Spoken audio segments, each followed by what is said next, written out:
Matt Dillahunty, Josh Cohen, how are you, sir?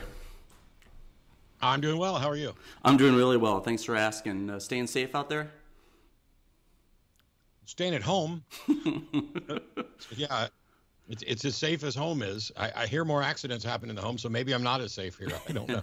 Well, at least we're doing our best, right? Well, hey, wanted to thank you for taking the time for me today. We'll just jump right into it if that's okay. Sure. Awesome, man. So, excuse me. I generally like to start, Matt, with a sort of a general, random, out of context question that I just find interesting, right? I know a couple years back you debated that influential psychologist Jordan Peterson on religion, debate/discussion, whatever term you want to use, right? We sat on talked. Yes, exactly. I think I'd like to kick us off just by asking how that opportunity came about, Matt, and how do you think it went? It was so I was doing a tour of Canada with my Magic and Skepticism show, and about a year prior, I had been in Vancouver at the Chan Center doing an event, and I was in the 700 person room, and there was a dressing room two down from me that just said Jordan Peterson, and everybody was like, "Oh my gosh, look who's here!" And I'm like, "Who's that?" And so he was going to talk like in the smaller room off to the side, and it was just around the time that he'd started to gain some popularity because of his opposition to to legislation in Canada. Mm-hmm.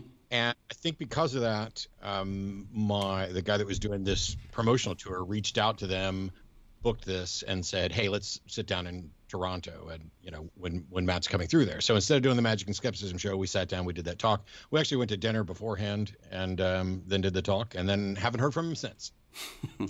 How do I think it went?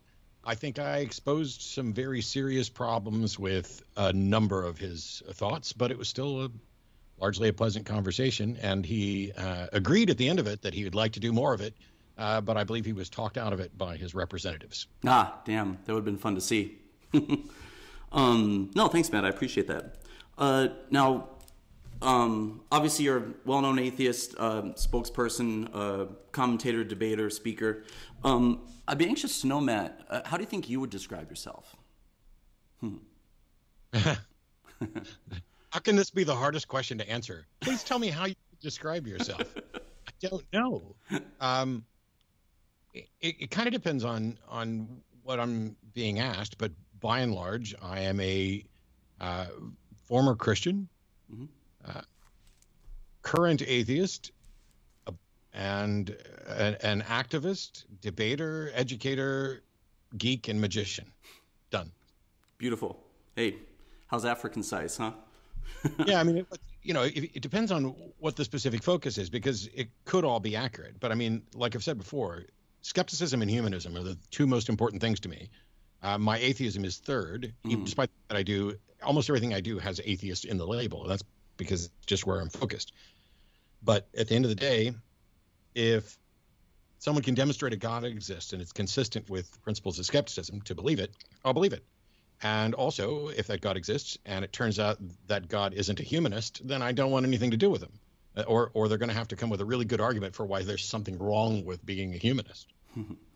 Which ultimately would be impossible. I should probably state for our audience, I'm with Matt Dillahunty on this side of the aisle. I would describe myself as anti-theist. I have some time set aside later on in the interview to kind of discuss that, but I should probably be clear to our audience kind of where I'm coming from on it. So I would agree with you, Matt. Now, I know you were raised, and you'll, of course, correct me if I'm wrong, Southern Baptist, and you were studying to be a minister, incredibly. In the course of studying... Oh, I'm sorry, what? No, it's perfectly credible that I would have been studying to be a minister. Yeah, go ahead with the question. Yeah, absolutely. I think I'd like to take that opportunity to ask. In the course of study was when you basically, I'll use the phrase, became an atheist. What was it that informed your conclusion to atheism? Well, it's not so much a conclusion to atheism as that my previous position, the conclusion I'd previously reached, turned out to be untenable. And so, if I'm no longer convinced that Christianity is true, then it becomes a search for, okay, which religion might be true? And that is something that could take multiple lifetimes. I often joke that I studied Buddhism first to find out if I would have multiple lifetimes to answer the question. But that's just a joke. The truth is, I immediately recognized that, okay, I don't have good reason to believe this, but what kind of God might I have good reason to believe in? And so I just stepped away from every specific religious claim and started looking into philosophy to figure out what kind of claims might be worth pursuing, or which ones are more probable to pursue. And what I found is that there's really no good reason. When it comes to something like the supernatural, we're talking about unfalsifiable claims, and therefore there can never be an evidential substance or sufficient evidence to warrant belief in that proposition, given the current state of affairs. The second the supernatural becomes something that is actually believable, it will be rolled in as a part of science. And I had a debate just a couple of weeks ago with Dr. Harold Resnick, who is a Hindu, and was arguing on behalf of spiritual science and supernatural science as if they were on the same footing with science. And I'm just like, that's not science. And the fact is, he kept coming up with these propositions that weren't testable, they weren't falsifiable. And I kept repeatedly asking the same question over and over again about how can one tell whether your divine revelation is true and this other person's divine revelation is not true? How can we tell? And of course, you can't. And he can't defend that. And so I'm like, that's not what epistemology is. Epistemology is the study of how do we know what we know. So when I was going through this, it wasn't so much that I became convinced of atheism. My atheism at its base level is just, I am not convinced that a God exists. I may also be convinced that specific gods don't exist, or that perhaps I think I am convinced that no gods do in fact exist, only to the extent that every proposed God has failed to meet its burden of proof, and any God that exists either hasn't even made an attempt yet to interact with us. Right. And so it was really pretty straightforward of how I ended up going from sincere fundamentalist Christian studying with the hope of becoming, a minister, to, wow, I can't believe that. What else can I not, believe? What other views do I have that I just went along with? I even had to sit there and go, is there a good reason to be opposed to murder? Because if my previous reason was thou shalt not kill, what's my new reason going to be? And it turns out there's plenty of good reasons to be opposed to murder. There's a reason why it's illegal. There's a reason why whether or not it's illegal isn't contingent on which religion is in power. Right. And so some questions are easier than others. But yeah, that's how I got kind of from there to here-ish. Beautiful. Yeah, no, I mean, there's a reason that if we see someone being attacked in the street, even if you don't believe in a God, something tells you what you ought to be doing about that, right? We get a morality in the secular world. Excuse me, not from the divine. Sorry, I had a frog in my throat. There must have been God force choking me or something. One of my favorite. I find faith just. One of my favorite arguments when I'm discussing or debating religion with people, my father included, he's a very devout, Christian, is when they say, I just don't have the faith to be an atheist. I know you've heard this before. It's a trope repeated by Lee Strobel, by William Lane Craig, by Frank Turek, by many others. I dedicate this question to my father, Walter. Matt Dillahunty, why is atheism not a faith position?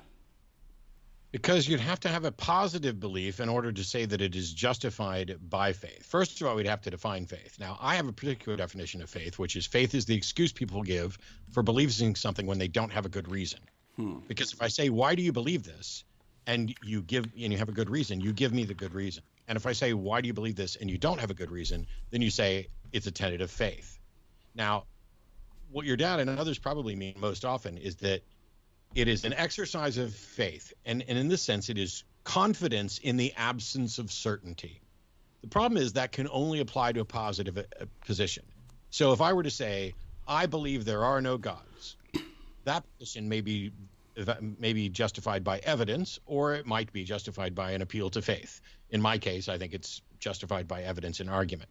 However, My atheism is just, I'm not convinced that your God exists, and that's not a faith-based position. I'm not even saying you're wrong. I'm saying you have failed to demonstrate that you're right. And what's worse is that you and everybody else who believes and has believed and has made every attempt to demonstrate the truth of this proposition for thousands of years has also failed to meet their burden of proof.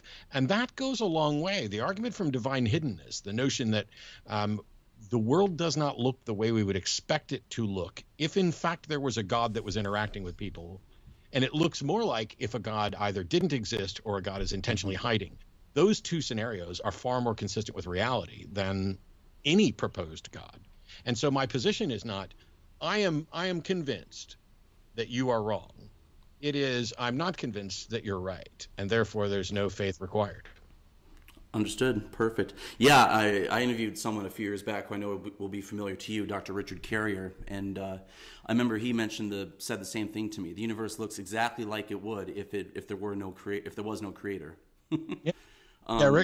Rick's been a friend of mine for a number of years. I'm hoping to have him on my new show at some point because we'll probably talk about mythicism, which is the one thing that he and I vehemently disagree on. And when I say vehemently disagree, that's not really true, because there's at least two different camps of mythicists, and some of them are conspiracy theorist, irrational, blah blah blah. And then Rick is, at least trying to make a much more reasoned effort towards it, using Bayes theory and stuff. So Bayes theorem and other options in his model. I'm not convinced that we can get to a point where we can say, it's more reasonable to conclude that Jesus did not exist as an actual person than that he didn't. I would rather just say, I have no idea whether or not Jesus existed in history. I think it wouldn't bother me that much if it turned out that he did. And the things about his life that are most important, nobody has any good reason to believe. Nobody has any good reason to believe that he performed any miracles or raised the dead or was raised from the dead or any of that. But the notion that there's an itinerant rabbi running around in, first century Palestine, in Judea, etc. Well, that's trivial. There were bunches of those, and what we're hearing about is perhaps either an amalgamation of many of them, or a fictional one that was modeled after others, or an actual true one who lived and breathed and did the things. But when I look at the Bible, what confidence can I have that what the Bible says about what that person said and did is actually accurate? And without originals and no way to investigate it, it's laughable. And to me, this is damning. So I have friends who are mythicists and say Jesus didn't exist. I don't agree with them. But the fact that they can make a reasonable argument for this is already a problem for Christianity. Because if in fact a God exists and Jesus was divine and Jesus came down and did and said the things that he did and performed the things that he said he did, and this is all true, the fact that there isn't sufficient evidence for somebody to reach that conclusion already shows that God is an idiot. That did not anticipate that in a couple thousand years we will have methods of investigation that will be able to expose this, that we will come to an understanding of skepticism and critical thinking in such a way that we can say, hey, how do I know that what this person wrote down a couple thousand years ago, for which I don't have an original copy, it's copies of translations of copies of oral traditions, God would have, I understand this. Why on earth would it be so difficult for God to reveal himself at a time when there's a possibility of investigating it? And if he's willing to come down and reveal himself in the first century, why can't he do it now? Why is a Damascus Road experience good enough for Saul, but the rest of us have to rely on Saul's supposed account? Well, because the Lord works in mysterious ways. And the mysterious ways that he works in looks exactly the same as if there was nobody there doing any work at all. It's one of the stupidest things we as human beings do, I think, is we look for patterns. And, Hitchens has made this point often that even a conspiracy theory to us as evolved primates, right? Even a conspiracy theory is often better than no theory at all. The mind searches for form. Yeah, that's not so much about our pattern seeking. By the way, our pattern seeking is a really good thing. It's when we, the frustration or the problem where it becomes a problem is when we are unwilling to accept I don't know as an answer, and then we go looking for whatever pattern we can match to it. That's different. And so there's like type 1 mistakes and type 2 mistakes, where one is false positives and two are false negatives, or vice versa. I always forget which one. Somebody will email in and say, Matt got that exactly backwards. The point is there are two of them, and I'm not going to call them 1 and 2. Type positive fallacies are when you have a false positive, and type negative fallacies are when you have a false negative. There you go. Voila. Obviously, I can't have Matt Dillahunty on and not discuss the atheist experience. That would be a sin. Excuse me. I actually had the pleasure a few years back, Matt, of calling in to Talk Heathen. I spoke with Eric and Jamie for about 10, 15 minutes, which was great fun. Yeah, I'd love to know, how is it that you exactly came to be involved with the atheist experience? I was working for a software company. I had kind of started to find my way out of religion after 9/11, but it took a while, and there was a lot of thought and study, and then I was working for a company, and I was doing a lot of writing online for various online magazines, specifically about religion. There was actually a website called, oh, am I even going to remember the name? Iron Chariots? No, that was mine. There was just like an online magazine, and anybody could write and submit something, and there were a list of editors. It was basically a way of exploiting the people who were sitting around wanting to vent and turning them basically into the authors for an online news magazine where none of us were paid, and yet they make money advertising our stuff. But there was a guy there who wrote under the pseudonym Skip to Malou, who would post a sermon. He'd pick out a passage and he'd post a sermon. And I not every time, but most of the times when he would post a sermon, I would take the exact same passage and I would essentially write a counter sermon talking about the various different ways that one could interpret this passage, and also the ways in which other religious people have, in fact, interpreted that passage. And, it was interesting. And somebody at work said, oh, wow, have you seen this show, The Atheist Experience? Because I think you'd love it. And I was like, what is it? And they said, oh, it's a call-in show where they argue about religion. And I was like, I don't know that I would want to watch a show with a bunch of people I agree with. It's like, what am I going to get out of that? And they're like, oh, I don't know, maybe you should check it out. And I ignored it. But by coincidence, Jeff D., who was one of the former hosts, happened to live in the same apartment complex that I lived in. No. I put a flyer up on the mailbox, and I went out on Sunday at about 2 or 3 in the afternoon to check the mail, grabbed my mail, saw the flyer, and noticed, hey, that show's getting ready to start in like an hour and a half. I'll just go in and watch it. And that was December of 2004, I believe. And I went inside and watched, and I called in and talked to them. And then I went to the after show dinner. And the following week, I was there in the studio screening phone calls and working on the lower third graphics. And I worked behind the scenes for a few months. And then in March, Jeff D. was supposed to do an episode with Ashley, and he didn't show up. And Ashley said, I'd just written an article about the Supreme Court's decision on the Ten Commandments monuments. Mm-hmm. And Ashley just looked at me and said, hey, you want to just go on the air and do the show? And I said, yep. And the rest is history. It was shortly after that I became a regular, and then I became the host, and then I became the president, and then I became not the president, and then I became the president again, and now I'm not the president again. So it's been an interesting ride, but I love doing it.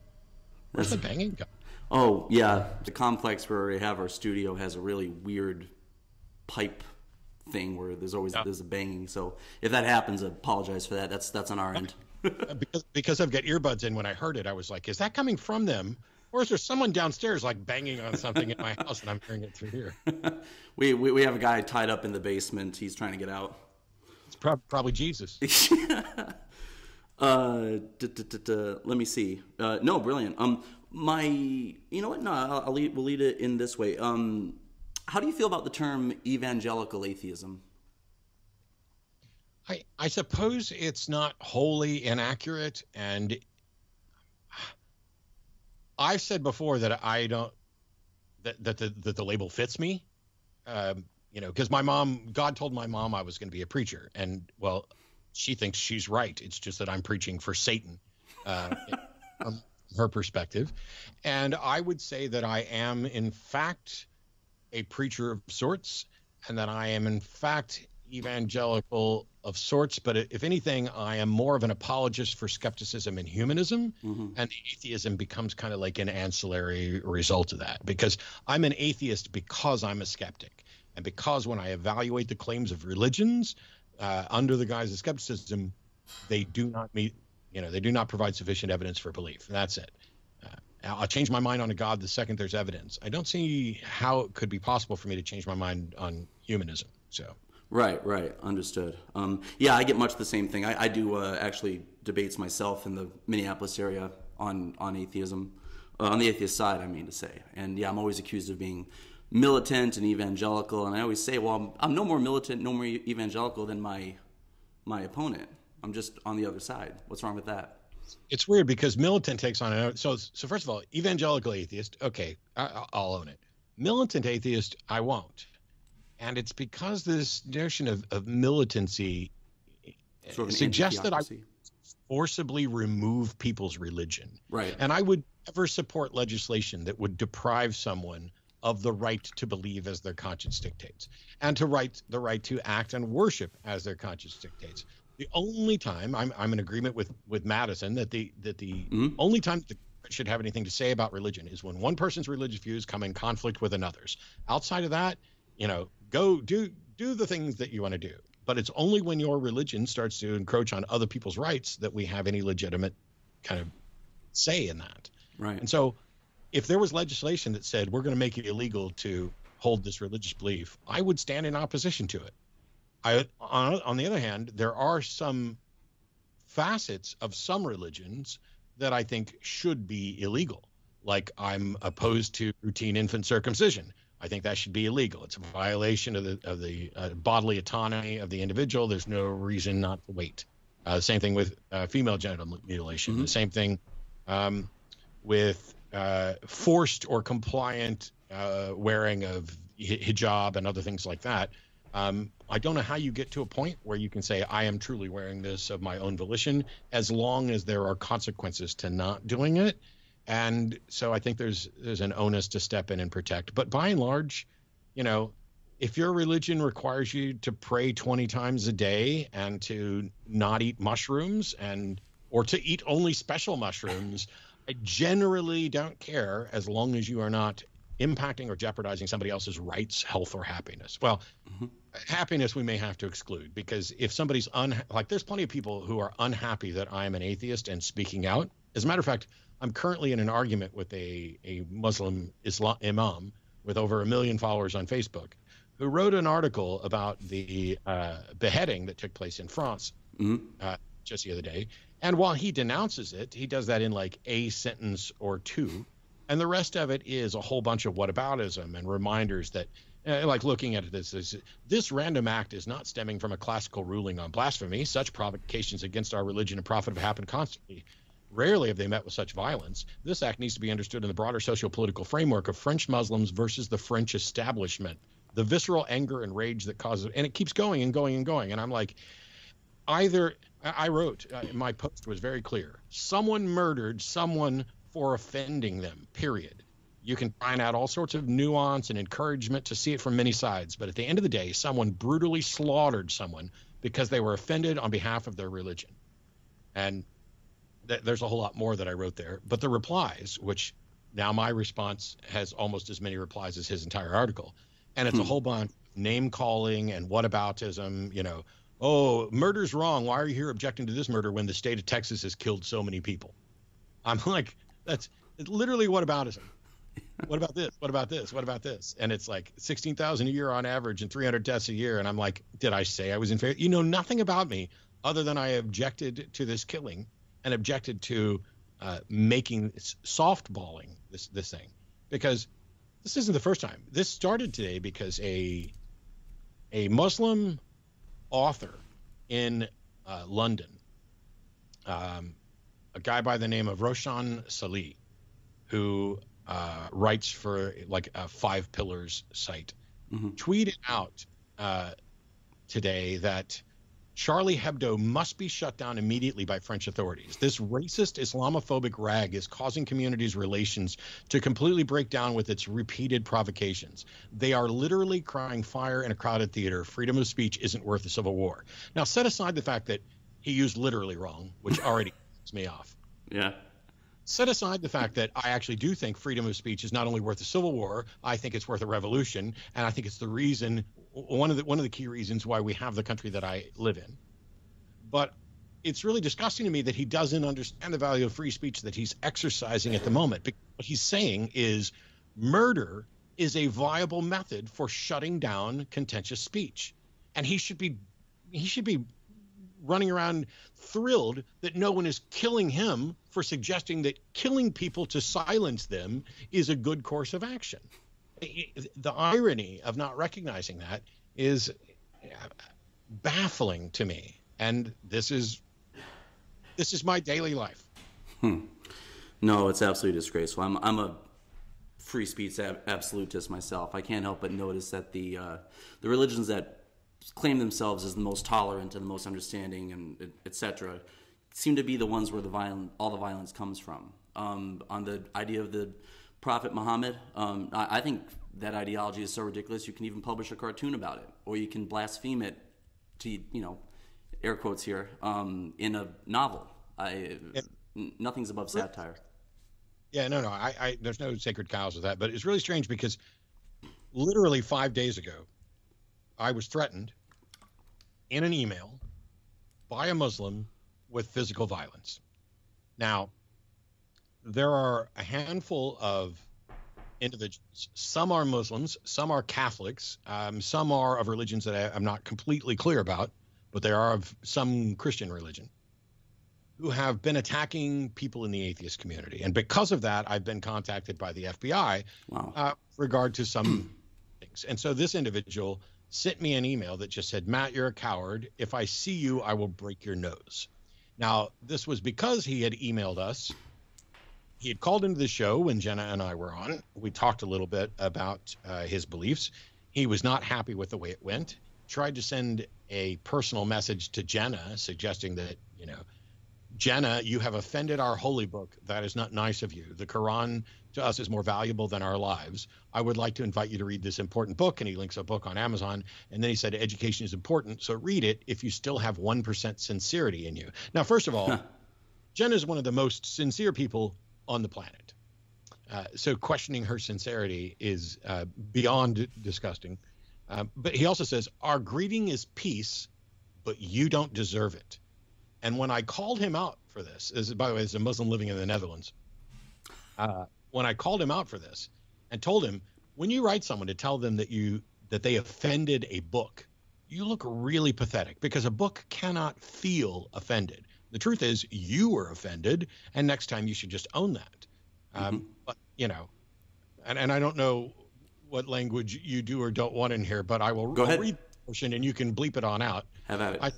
I don't care if you're offended. Fuck Islam, fuck the Quran, fuck Muhammad, fuck Allah, and fuck you for prioritizing your offense and for being snarky and suggesting that you have any grounds to lecture any of us about education or sincerity. But when you say you're about peace and immediately followed up that we don't deserve peace, you've lost. This was the email that he responded with, I'm going to break your nose. And I sent him back a rather lengthy, detailed back and forth. And he was like, fuck you and the FBI, and your nose can be fixed, but eternal hellfire can't. And the email that I sent back at the end was this. Hey, Matt, I apologize. Do you mind if we break for just a second? Yeah, break. Apologize. Hey, Mark.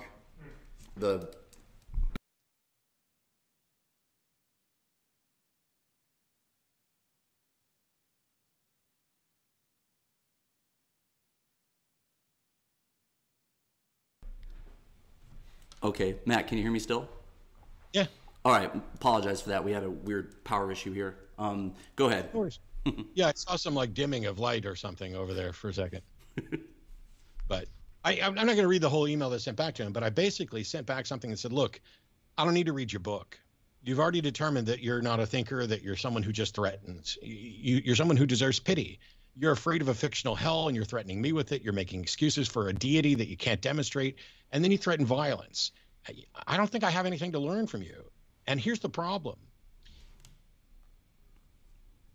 I've met Muslims who, unlike you, don't threaten violence and actually do work towards peace. So I won't judge all of Islam based on your direct threat at me.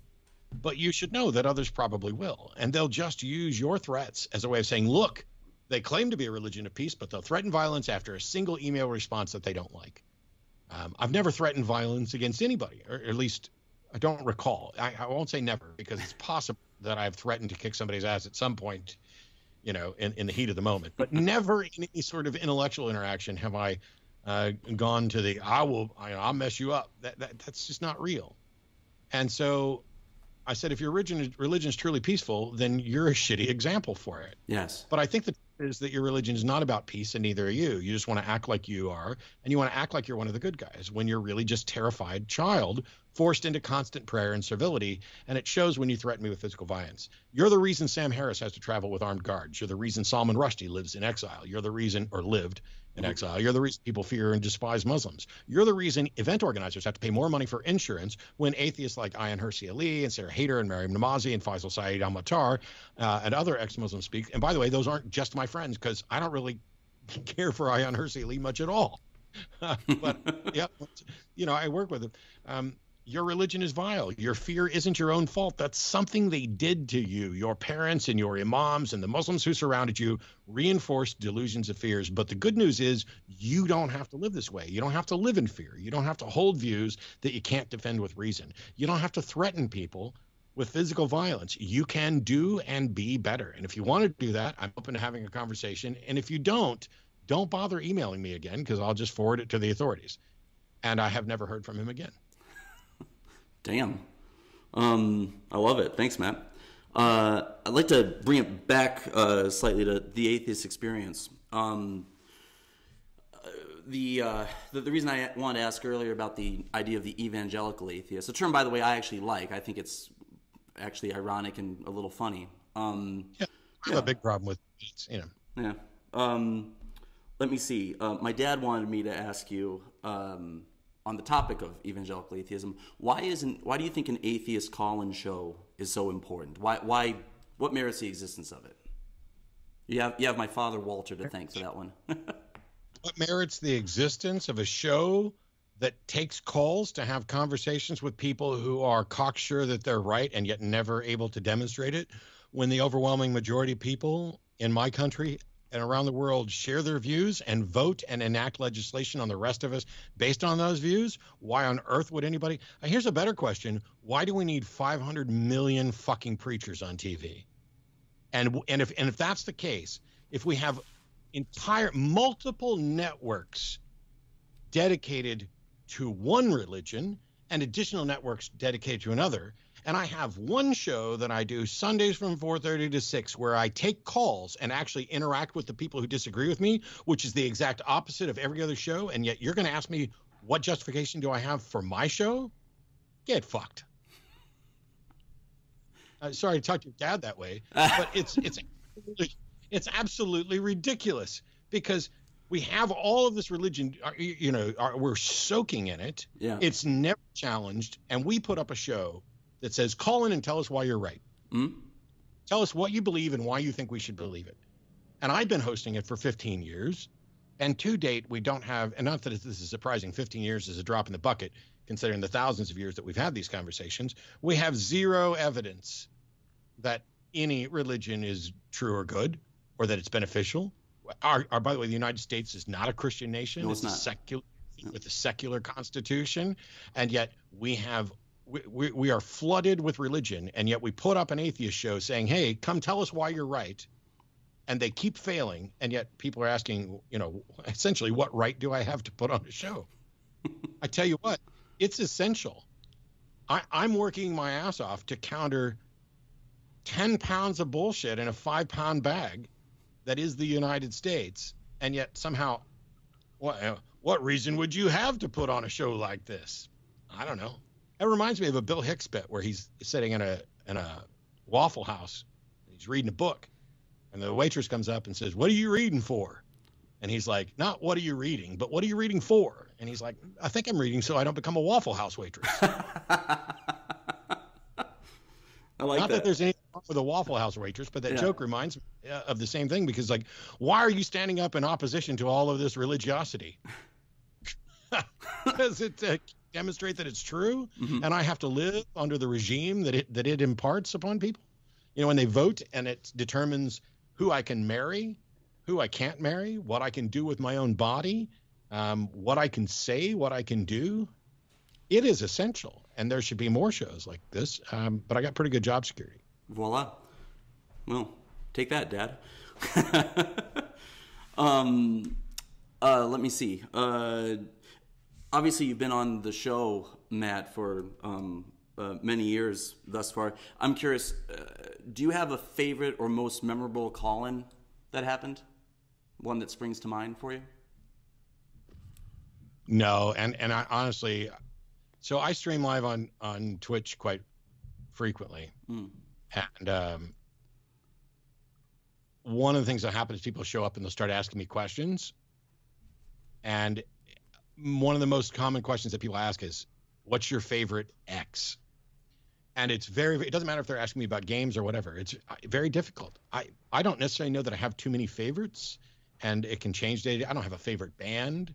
Somebody could say like, "Hey, is Pink Floyd your favorite band?" And I'd be like, "Yeah." And then say, "Yeah, but isn't Yes your favorite band?" And I'd be like, "Yeah." "Well, isn't Rush your favorite band?" "Yes." "Isn't Eminem your favorite?" "Yes." It just depends on what mood I'm in. And so when it comes to the calls, quite frankly, there are calls you could probably pull up a clip and say, "Do you remember this call?" And the answer is going to be no 99% of the time. There was one call where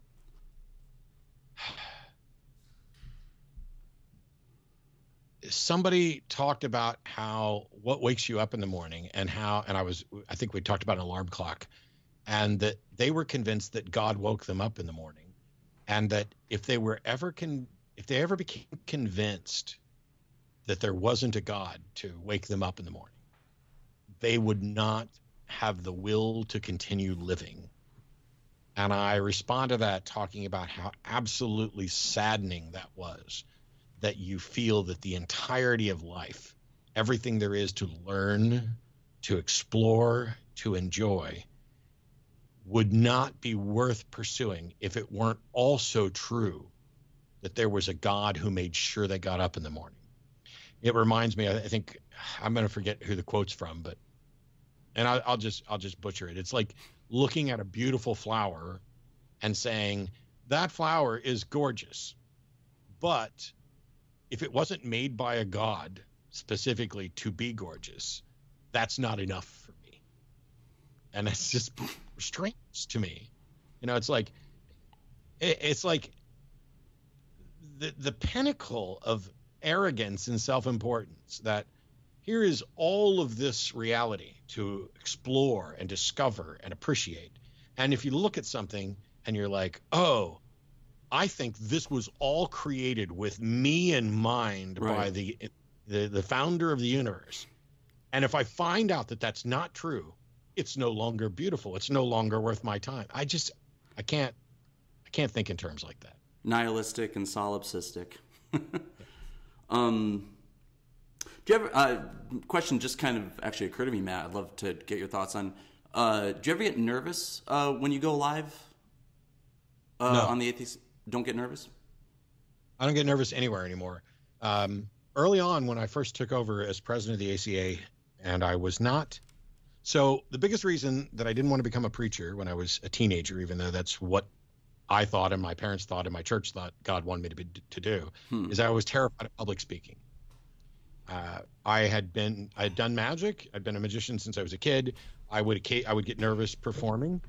And when I first gave a press release on the steps of the Capitol for the atheist community of Austin, talking about a legal ruling, I was a nervous wreck. And there were only like a handful of 20 people and a few photographers.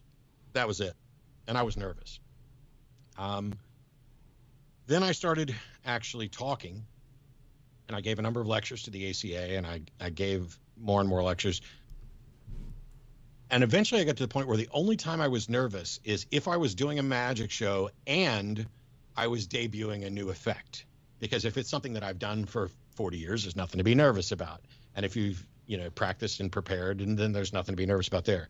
So I went from being nervous every time I was speaking to only being nervous in this one little situation. If I'm doing a magic show and if it is a new effect. Then it got to the point where that didn't bother me anymore because I had a good understanding and I studied and I prepped and I knew what to do if something went wrong. And so now I just don't get nervous at all anymore. And it turns out for anybody who's afraid of public speaking, I can't say what your specific issue is, but for me, it was really simple.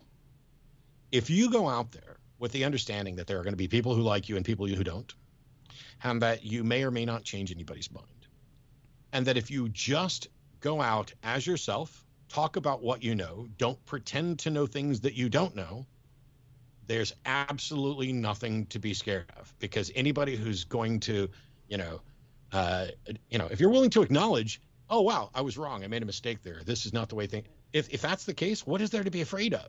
The fact that, somebody was going to say, oh, Matt's fat. Well, yeah, congratulations. I am. I used to be way fatter.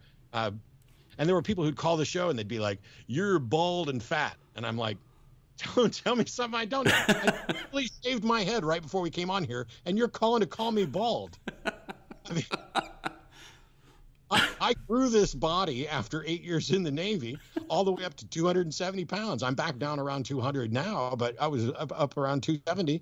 And it's like, you're going to call and tell me I'm fat. Like I didn't know that. And the follow-up is, yes, I am. But what does that have to do with whether or not Jesus is real? Right. And that's when you'd get the callers that were like, I'm going to come down there and punch you in your fat face for Jesus. And I'm whatever. That was it. That was the quote. I was trying to think about what it was. Yeah. Punching your fat face for Jesus. Yeah. It's one. But yeah, there's nothing to be afraid of as long as you're just being yourself and understand that, you're not going to appeal to everybody. No, brilliant. No, thanks, Matt. I appreciate that. My favorite person on the show most of the time, and I like me. Let's see. Back in 2011, Matt, if my information is correct here, you had the pleasure of being awarded the Atheist of the Year award, the Hitchie, apparently, as it was called, by Stax Roche writing for Examiner.com. Do I have that correct? Probably. That's not like a real that award or that.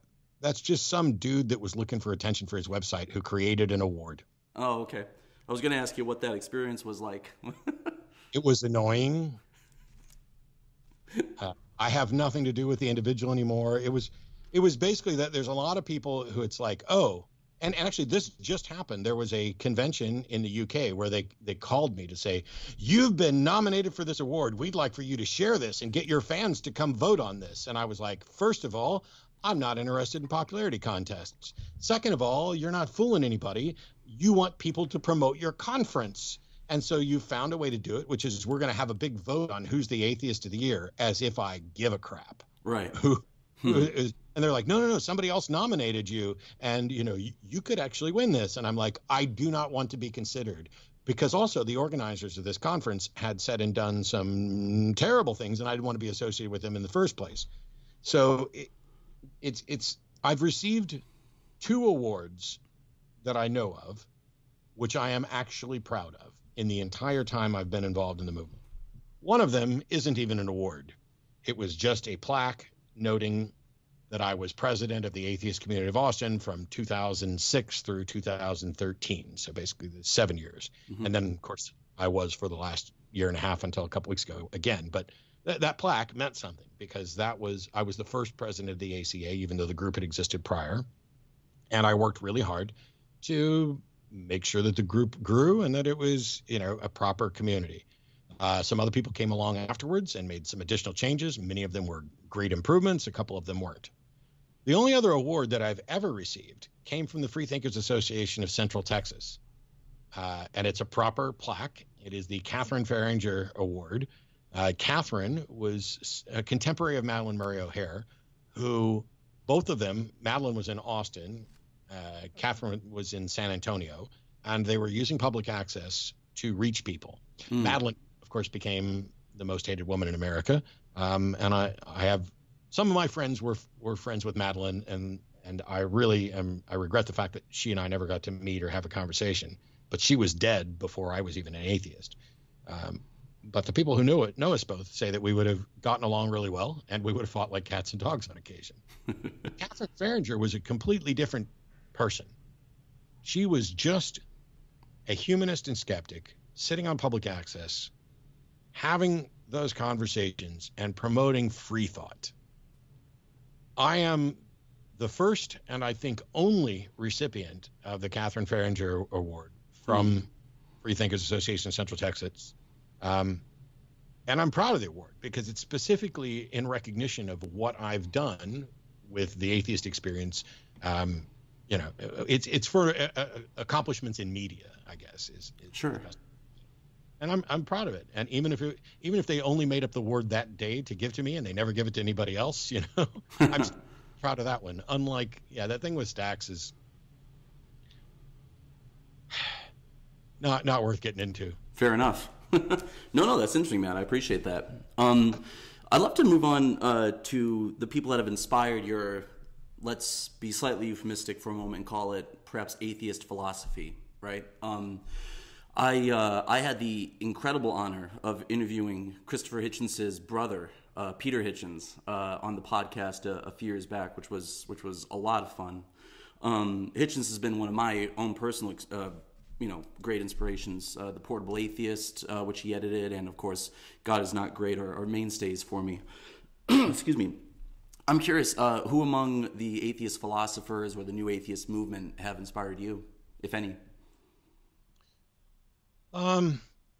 It's kind of weird because, so first of all, I reject the whole notion of new atheism, but yes. I at least understand what you and other people are talking about when you use the term, and plenty of people use the term even if they're not happy with it. So cool. I've been fortunate to share the stage and have conversations with a couple of the Four Horsemen, Sam and Richard in particular. I've traded emails with Dan Dennett. We haven't done anything together. Dan's probably the person in the atheist movement who I admire most and would most want to have a conversation with, and yet haven't. While I'm certainly a fan of what most of them are doing, I was more like I was already involved in this before Sam kind of blew up. Like I remember hosting the Atheist Experience, and we aired The God Who Wasn't There, which is a documentary by Brian Fleming, I believe, which touches a little on mythicism. It features Richard Carrier. It features Sam Harris, and specifically talking about his book, The End of Faith. And so while his book was out and had been popular, the atheist movement was still kind of in its new infancy or kicking off in popularity. And so, I like Sam. I disagree with Sam on some things. I like Richard. I disagree with Richard on some things. It's the people who inspired me the most were like David Hume and Voltaire and Colonel Ingersoll. To find out that the world was very different at the end of the 19th century when Colonel Ingersoll, the great agnostic, was speaking at the Republican Party convention and debating ministers in town squares and in newspapers.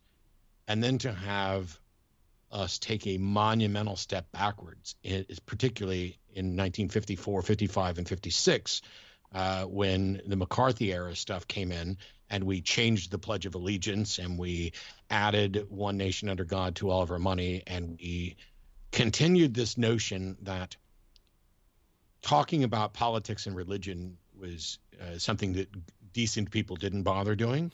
And so by stopping the conversations, we basically retarded progress and made people less intelligent and less informed on matters of religion, politics, and the history of these. When people find out, like I carry around in my wallet a couple of $2 bills, including one from 1935 that does not have "In God We Trust" on it. And when I speak at universities, which is a couple times a year, I tend to pull that out and pass it around the room. And I hand it out with a modern $2 bill. And, I ask them, I don't tell them what's going on. I just ask them, hey, jot down some notes about the differences between these $2 bills, because there are differences. There are differences in the ink and the coloring and this, that, and everything else. And so I want to see how many differences they jot down and whether anybody notices, that it does not say "In God We Trust." And it's that kind of stuff. We lost a step with that. And while there's plenty of modern atheists who I'm fond of, I'm friends with most of them. So it's not like I really, really, really look up to Seth Andrews. I mean, Seth is my best friend probably in the world, if not just in this movement. Maybe not in the world if we count my brother, because my brother's my best friend in the world. Sure. But Seth is phenomenal, and yet we're really good friends and we talk all the time. And there are others, I don't tend to have heroes anymore. The closest I've come to a modern hero is James Randi, who I'm also friendly with and have done events with and sat on stage with. We had a conversation in Vancouver. We've done a magic show, kind of a magic show together. And I greatly admire and love the man and hope that he lives to be 1,000,000. But, I also know that he's flawed and I'm flawed and Sam's flawed and Richard's flawed. All of us are flawed. And so it's a matter of, when you find the flaws in someone, are they able to have a conversation about that and potentially change? And all of us are going to be resistant to it in different ways and at different times. But the people who are most open to it, like I had an amazingly short and productive argument with Richard Dawkins at lunch one day here in Austin about abortion. I was getting ready to do a debate on abortion, and he objected. He asked me, he's like, "Oh, how are you going to argue this? And what's your position? What's your view?" And I told him what my take on it was, and he did not like that at all. He thought I should go a completely different route, and he presented his different route, and I pointed out the flaws in his route and why I wasn't going to go that way. And I don't know that I changed his mind. He definitely didn't change mine, because he was fucking wrong. I mean, he's just wrong. And for anybody who doesn't know, personhood is irrelevant to the subject of abortion. It's all about bodily autonomy. And if you start talking about, the brain hasn't developed, and so therefore there's not a person at this particular point, none of that's relevant. Because even if it was a person, it doesn't have the right to use somebody else's body without their consent. It doesn't, your 2-year-old doesn't have a right to your kidney. And so the anti-choice group are essentially creating special rights for embryos. They're not granting embryos and fetuses the same rights as everyone else. They're granting them rights that people don't have. I don't have a right to your blood, your kidneys. I don't have a right to attach myself to you and use you as a filtering system. Anyway, that was a long way around to answer your question about who I like or admire the new atheists. No, that was interesting, man. I appreciate it.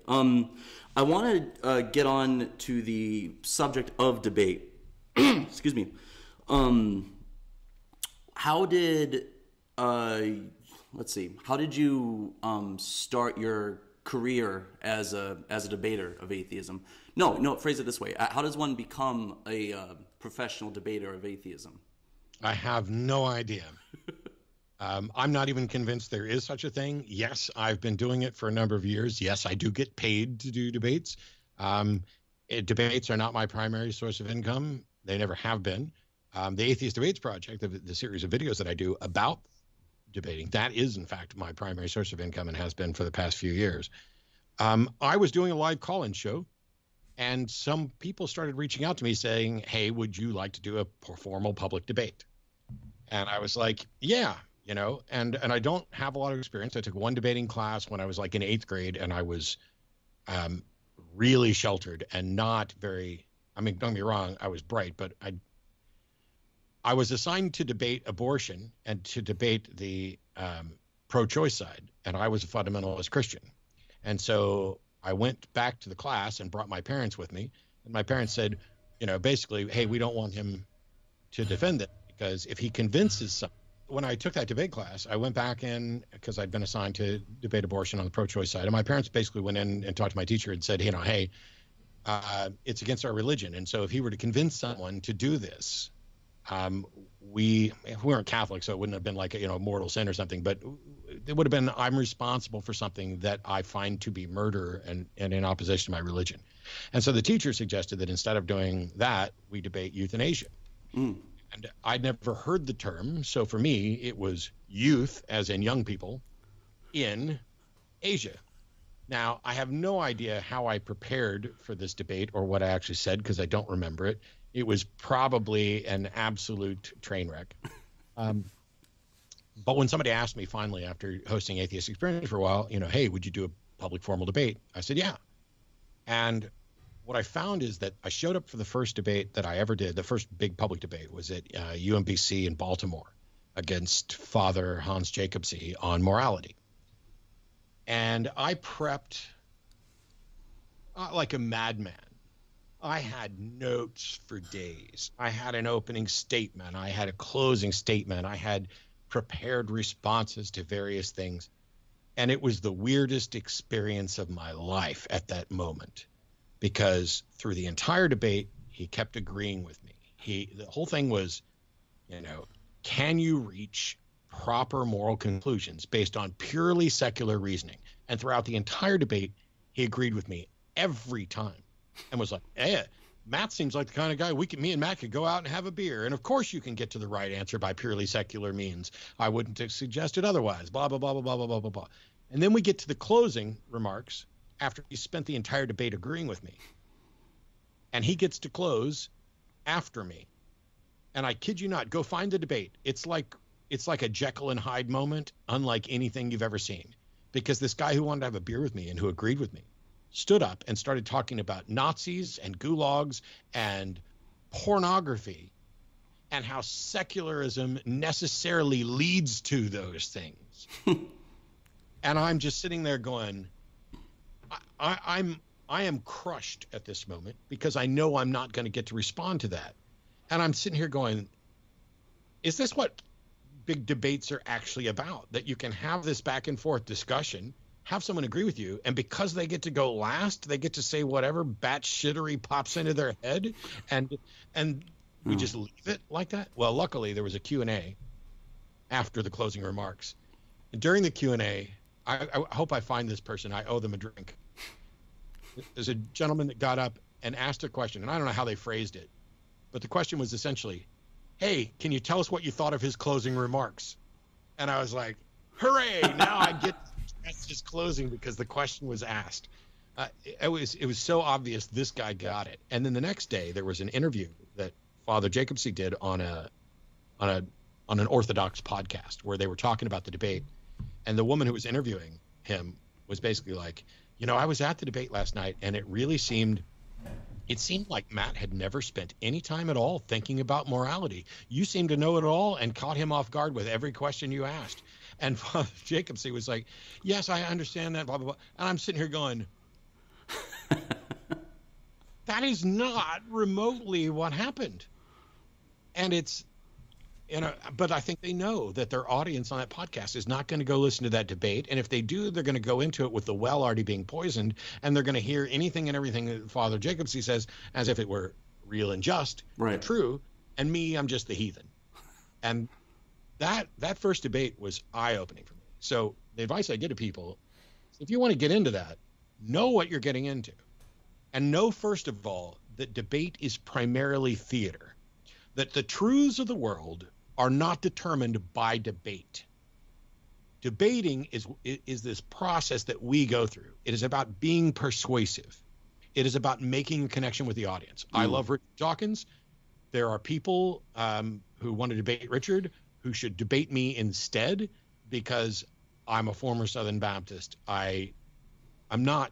Richard gets dismissed. Richard is an intellectual. He's very. I forget Oxford or Cambridge, but Oxford. Yeah, Oxford, and stereotypically so. Before that, he was basically Church of England, and that's like religion super light in the UK that nobody gives a shit about. Right. And so when he steps on stage, what I want Richard doing is I want Richard teaching and defending science. I don't want him to go up and get some creationist the time of day on morality, because quite frankly, scientists aren't necessarily good at debates. Debates are theater, and it's about making a connection. When I walk into a Southern Baptist church and talk about how I got from there to here, there's virtually nothing they can say. When I debated Michael Licona on the resurrection, former members of my church that I attended as a teenager had flown down specifically to stand up during the Q&A and say, I don't understand. We thought you were going on to great things for God. What happened? That sort of credibility can never happen with Richard. I don't begrudge him. He should be able to debate anybody he wants to. It's just that why? And you know, he's not. I don't want to sound rude or dismissive. He can be very engaging and very entertaining. It's just that when I view him in debate, it's like he doesn't do that. It's not his thing. And so why not just have him keep educating the world on science and keep being the popularizer, and you know, other people can do the debate. Yeah. No, I would agree, Matt. Hate to keep bringing it back to my father, but I know I know often in debates you've used the gumball analogy, right? Just for Walter Cohen, my dad, would you mind running through the gumball analogy? This jar contains some number of gumballs, and we're only concerned with whole gumballs. So if there's little pieces in the bottom, we'll ignore that. The number of whole gumballs in this jar is either even or odd. There are no other options. If you say to me, Matt, that jar has an even number of gumballs in it, I'm going to say, I do not believe that. How did you reach that conclusion? Can you demonstrate it? And then you'd better have a really good demonstration for how you concluded that the number is even. If instead you say it's been divinely revealed to me that they're even, or I take it on faith that the number is even, or somebody else told me that the number is even, or I looked at it and it just didn't seem like it could really be, it made no sense to me that the number could be odd, and therefore I concluded it's even, all of those are really bad reasons. But at no point in this discussion did I say to you, I think the number of gumballs is odd, because that is a claim that also carries a burden of proof. So the fact that there are only two answers, even or odd, does not mean that if I disagree with you on whether or not it's justified to believe that the number is even, that I am therefore claiming that it's odd. The same thing can be done with the number of blades of grass and the number of hairs on someone's head, or you know, whether they're even or odd. I prefer the courtroom analogy, which is basically you are innocent until proven guilty. And so for the question of a God, either a God exists or it doesn't. If you come to me and you say that the God exists, which is you saying the number of gumballs is even, I'm going to ask you the how and why. And you're either going to give sufficient evidence to conclude that a God exists, or I'm going to continue with my default that he doesn't. This is where the gumball analogy breaks down, because we don't have a default of odd. We don't have a default of even.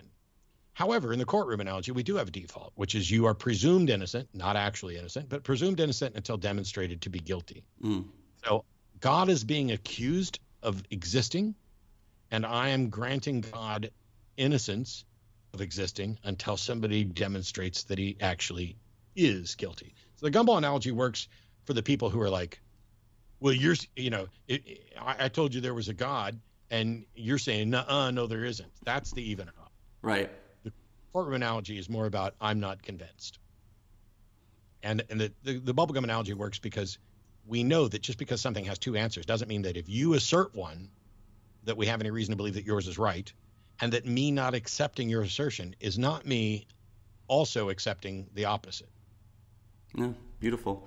Yeah, I mean, two separate assertions. We don't want to create a false antithesis. That's what I've been saying for years. Let me see, Matt. I know we're a little over an hour. I just got a few questions left. I hope that's okay. Sure, I'll try to give shorter answers. Hey, I'm on your time, my friend. So I'm curious. Has there ever been a especially compelling argument for the theistic worldview that you can think of? No. No? I get asked all the time, and everybody's surprised that I can give a quick no. Don't get me wrong.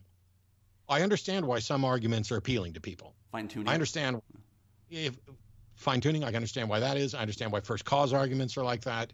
I understand about the people who are like, well, it just seems like it's either God or random chance. And I keep pushing back against that, saying, no, we're not in any way suggesting that the universe operates based on random chance. If anything, it's the exact opposite of that.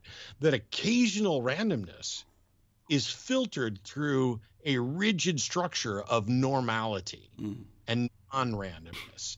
It is like having one of those ball sorters where you have several different tiers with different sized holes in them. And you dump all your rocks in there and you shake them through. And of course, the smaller rocks make it all the way down to the bottom because the holes are graduated, and the larger rocks stop up there. Now, the actual movement of the rocks could be viewed as random. It's not. When we're shaking that around, we are injecting forces. It is beyond our ability to calculate what each one of those rocks is going to do and how it's going to move in order to make a prediction for all of those rocks.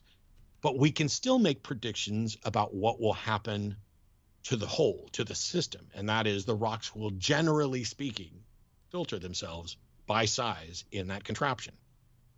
So the fact that there's randomness it may not even be that there's randomness. It may not be that there's any randomness in the universe. They just may be patterns that we can't assess and figure out. But the universe, to whatever extent there is randomness, is order acting on randomness. And when it comes to evolution, it is random mutations that are acted upon by natural selection. And the selection pressures that determine which genes are passed on are anything but random. Wow. Yeah, interesting. You made me think of, I'm guessing you're familiar with Stephen Jay Gould, right? Mm-hmm. Yeah. His book, The Borgias Sail, where he talks about a mountain that sheared off. So you could see sort of the trees and the bushes and the roots and where they stopped and where they came out. And his hypothesis is that if you were to rewind that process and were to do it again, the process would have completely changed. The bushes, the trees, and that would have come out completely differently. So picking you up on the point about randomness. Yeah, it's an interesting hypothesis. Unfortunately, it's one we can't test because whether or not we are in a perfectly deterministic universe, it seems we are not, and yet the universe seems largely determinate. And so it's like, if we rewound the universe back to time zero, would you and I be sitting here having this exact same conversation?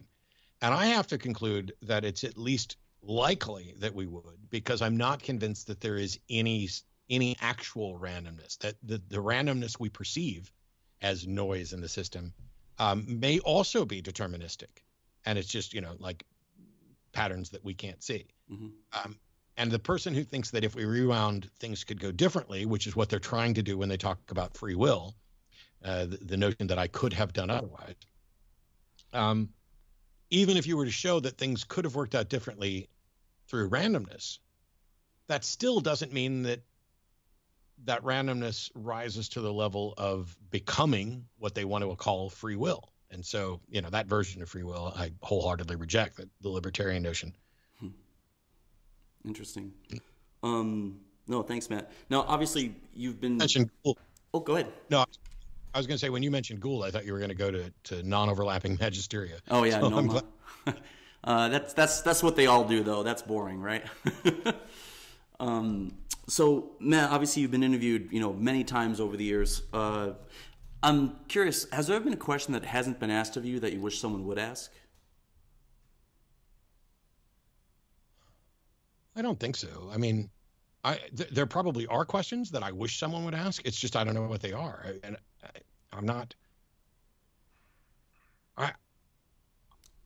I do things. I appreciate people taking an interest in what I do. I'm happy to sit down and talk about what I think with people.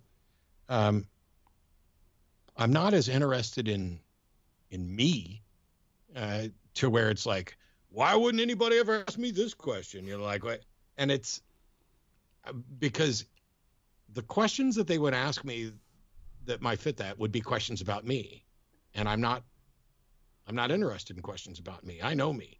I'm interested in questions about what people believe and why, or what is the best explanation for this, or where are we likely to be? Although that question is frustrating too, when people are like, where do you see us in 20 years? I don't know. I sat on stage with Richard Dawkins in October of 2016, a couple of weeks before the election in Canada, and told all my Canadian friends who were terrified that Donald Trump would win that there was no way he was going to win. Clearly, I'm not very good at making predictions like that. Right. I actually think that he stands a really good chance of winning again, despite the fact that we have had, as of today is the 17th of October, 22 or 23 million early voters. That is 10 times more early voters by this time than we had in 2016. And because we know that the leftist Democratic wing are the ones who are most likely to vote early, if we were to stop polling tomorrow, I would bet everything I have that Biden would be president of the United States. However, we don't stop polling until November 3rd. Right. So, yeah, I'm looking forward to seeing what happens. My new show, The Hang Up, I've been more focused on political issues. We've only done like 4 or 5 episodes. It's every Wednesday night. But because it's not part of the ACA, I'm not under any restrictions from the nonprofit. And so I can say whatever I want, and I do. And so we focus quite a bit. I've had Andrew Seidel on for 2 weeks. I'm going to have him on more. I'd love to have him on every week. We've talked about Ruth Bader Ginsburg's seat and Amy Coney Barrett. We were on the forefront before the news stations were even talking about Amy Coney Barrett. Andrew and I had pretty much focused on her almost exclusively, that she's going to be the one that they picked, and we nailed it. So on that front, being able to predict who the right is going to try to put on the Supreme Court, I get an A there. Yes. Well, Nolan, you may have actually answered my next question, Matt, which is what you're up to these days, what our viewers can look forward to. I still host the Atheist Experience every Sunday at 4:30. Almost every Sunday. There are other people on the show as well, and I'm gonna, I have I've started a new relationship with a woman in Florida, so that means that there's going to be some travel involved. She will come up here, and I'll go down there. But it also means that I might be taking a couple weeks off of the show from time to time. So I have the Atheist Experience on Sunday, every Sunday, and I have the Hang Up on Wednesdays on YouTube. Both are call-in shows. The Hang Up is more broad-based, but I still talk about religion and still interact with theists there. And because of the Backstreet Boys reunion tour, which is what we've been told we're supposed to refer to the pandemic on YouTube by that name so that we don't get demonetized. That's funny. Because of the Backstreet Boys reunion tour, I've been sheltering at home, and all of my external gigs are canceled. Literally tomorrow morning, I'm doing a lecture via Zoom meeting, kind of like this, with the Fellowship of Free Thought in Dallas, Texas. And so I'm going to be doing a couple of magic tricks and giving a lecture here at the camp, which means I have to scoot way back, move this table that's over here up here in front of me, and then zoom my camera out so they can actually, see what's going on. But I'm doing most things from home. I saving a lot on gas, for all the people who tried to complain because I have a truck. Oh, you're killing the planet. I have a wood shop in my garage. I need a truck. I have magic props. I need a truck. But my truck has moved, I don't know, 50 miles in 20 weeks probably. It's I'm mostly staying home doing interviews like this. I game a lot on Twitch and interact with people there. Between now and the election, though, Jimmy Snow, who runs the Line Network where my Hang Up show is, Jimmy and I are planning on being live a lot up through election day, including like some 8-hour streams. And so it's not hard to find me. It's probably hard. Most people would be sick of me if I told them all the things I was doing. No, thanks, man. I appreciate that. 2 questions left, sir, and then you're no longer my prisoner. How's that sound? Perfect. I'm curious, if you weren't a speaker, commentator, writer, what do you think you'd be in life, Matt? Well, up until 5 or 6 years ago, I was software QA lead. And so I worked in tech for a number of years I did hardware testing for a while. I did software testing for a while. I did software QA lead for a while. If I got to pick my dream job that wasn't this, which this is in fact my dream job. I'm actually doing both of my dream jobs. I am an activist and a magician. If I couldn't do either one of those, I would probably be a constitutional lawyer. Oh, cool. Awesome. All right. Matt Dillahunty, how can people find out about you, sir? I don't know, just Google and try to spell my name right. It's